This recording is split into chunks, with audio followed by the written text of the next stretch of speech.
Hi, I'm Marcus Greenwood. I'm one of the therapists working in the counselling and wellbeing team here at Salford University, and I'm joined today by Harriet Phipps, who's the LGBT campaigns officer. Hi Harriet. Hi.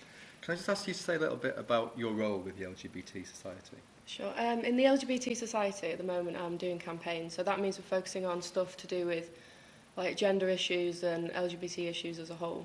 Some of the campaigns that we're working on at the moment is to do with like the blood ban, which, if you're not too aware, it's about how gay men can't donate blood because they sleep with other men. And that's one of the things that we're focusing attention on at the moment, and also gender-neutral toilets that we're trying to get installed within the university building.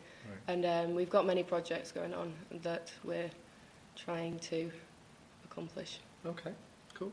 So I've just got a few questions to ask you, if that's okay. And the first one is, in your experience, what kind of issues can students who identify as lesbian, gay or bisexual or transgender have when they come to university? I think there can be a lot of issues surrounding coming to university when you're an LGBT student. I think developing a sort of trust and like a community around your university and trying to make sure that people will accept you and trying to get rid of that fear of stigma or embarrassment about your sexuality. And I think that through like an LGBT society or through counselling services, and I think that can help you be a part of something to do with an LGBT life. Okay. And do you come across a lot of people through your role in the LGBT society that are experiencing mental or emotional distress? Yeah, well, I think that alongside being LGBT, I think that a lot of people can have problems coming out or problems with friends or just acceptance, and I think that it can be a very traumatic experience for a lot of people, and it can be very difficult for a lot of people to accept who they are.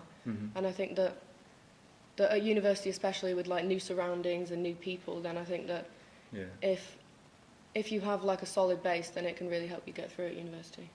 Okay. And what are some of the issues involved in accessing mental health services that a person who identifies as LGBT can experience? Well, considering homosexuality was only declassified as a mental illness in 1992, I think that there is still a lot of stigma and embarrassment about accessing services, and especially if you're gay or lesbian or transgender or anything like that. And I think that if you go to counselling for a reason that's not considered your sexuality, I think that there can be a lot of like stigma attached to going to it as if you're going for your sexuality, and I think that it can be a real problem when trying to access services. Right, okay. And you're somebody who's accessed the wellbeing and counselling service here at university, and you said you're fine to talk about that. Yeah. Can you just sort of tell people what your experience has been of accessing the service here at the university? Yeah. I think to start off with, I think I was really worried about it because I didn't really know what to expect, just walking into a room and talking to someone about like issues that you may have had, and I think it can be a very frightening experience to start off with. But as soon as I started doing it, as the weeks went by, I realised that it was really, really helping me, and I think it's really benefited me in the long run, and not just like a short-term fix. Right, okay.